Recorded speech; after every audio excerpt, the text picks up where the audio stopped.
Hello! Good morning everyone! So for today's video, nandito naman tayo sa talyer. Dito lang yan sa Southside Automotive Shop, located sa Bypass, Bocal Road, Calamba, Laguna. So for today's video, meron tayo ditong Ford Ranger. Bali, ang gagawin natin dito is PMS. And then, magpapalit tayo ng turbo hose kasi meron ng leak yung kanyang turbo hose or tinatawag natin na intercooler hose. So nagkakaroon siya ng limp mode pagka tumatakbo siya ng 60 kilometers above. Tapos dito naman sa kabila, meron tayo ditong Toyota Vios. Bali, ang gagawin natin dito is PMS.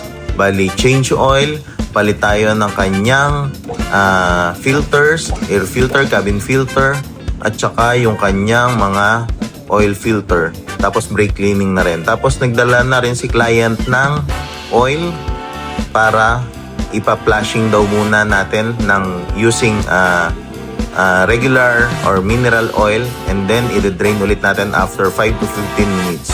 So sa ngayon, yun lang po muna ang gagawin natin. Maraming salamat po. Ingat po tayong lahat, and God bless us all po.